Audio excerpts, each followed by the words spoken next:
Hello guys, welcome back to my channel.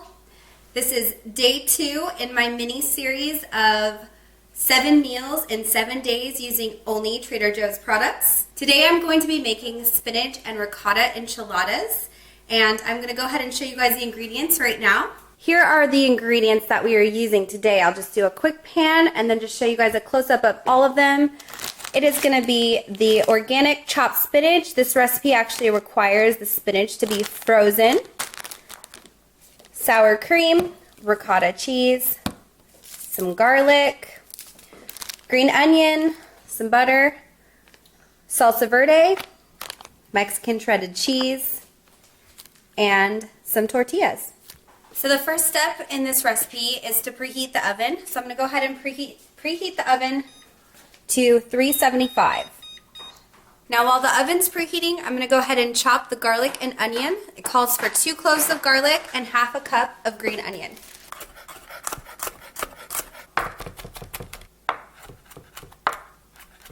Okay, the garlic's chopped. I'm going to go ahead and move on to the green onion. This is just half a cup of green onion. Ooh, that's some fresh green onion. Alright, so we got the green onion and the garlic chopped up. So the next step in the process, we are going to use the spinach that we have. And I did want to tell you guys that once you have the frozen spinach, you need to let it thaw out to room temperature. And then you're going to go ahead and drain out all the water. And then physically take your hands and squeeze out as much of the remaining water as you can of the spinach. And then you're just going to go run your knife through it and chop it up a little bit more fine. So as you can see here, I have the spinach already drained and I squeezed out all the excess moisture, and I'm just going to go ahead and run my blade through it. So I'm going to go ahead and add a tablespoon of butter to my saucepan. I also wanted to let you guys know that all of the ingredients and recipe will be linked in the description below. The butter is almost there. Again, this is a medium heat, starting to sizzle, and so I'm going to go ahead and add that garlic and green onion to it right now.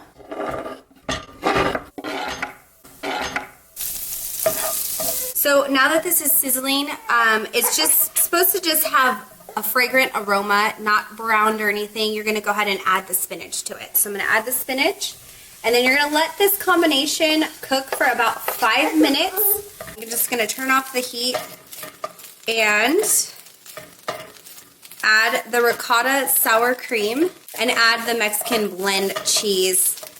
So I'm going to go ahead and add the already cooked spinach mixture into a bowl. I apologize for the noise in advance, guys. I have a 16-month-old son. He needs attention at all times, so any of the noise you hear, that's him. Benson, honey. Thank you.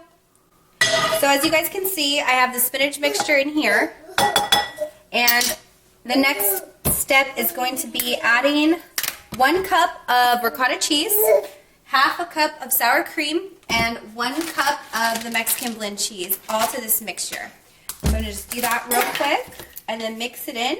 This is actually going to be basically what is inside of our enchiladas. So once this is done, we're just going to spoon it into the tortillas. All right, 1 cup ricotta,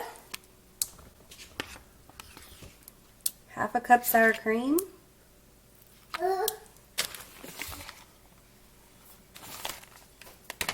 okay, and we're going to mix this up.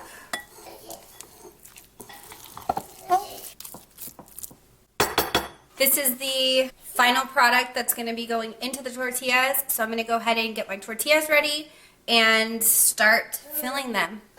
I'm just using a Pyrex 9x13, something like that. I'm not 100% sure, but I'm going to spray it with some canola oil, Trader Joe's canola oil, just so that they don't stick to the bottom.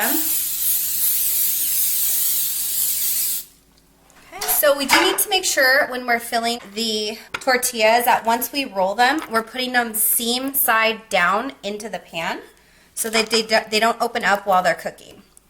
So I put a good amount, and actually you can use smaller tortillas too if you want like smaller ones, but Tim and I, we like enchiladas, and Tim will probably eat 2 or 3 of these, and I'll have like one or two.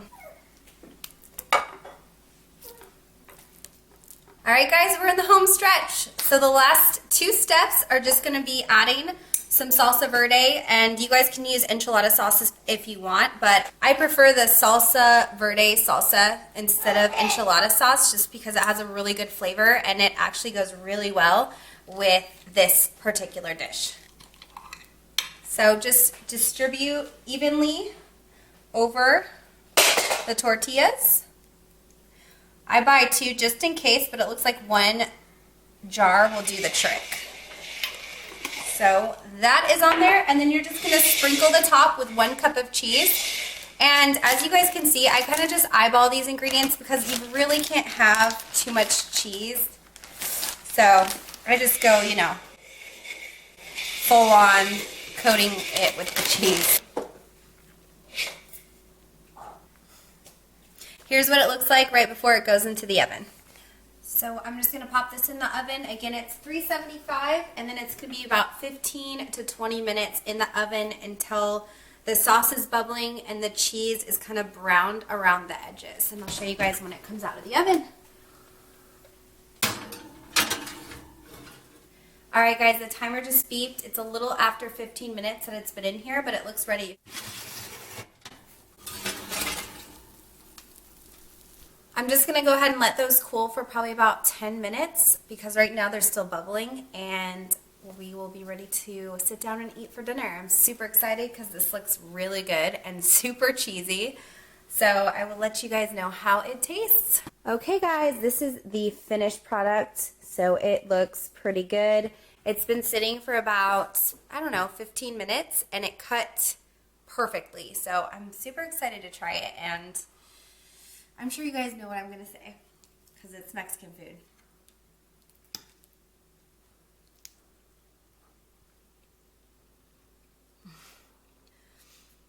That was so good, as you guys guessed. This is probably the best they've turned out so far since I've been making these. And I've been making them for maybe like 2 years now. So if you guys like this type of video, please give it a thumbs up. I am doing a series, and this is day 2 out of 7 days and 7 different meals made all with Trader Joe's products. So if you guys like a video like this, please give it a thumbs up, and I'll keep them coming. And subscribe if you have not already. Have a great day, and I'll see you guys in my next video.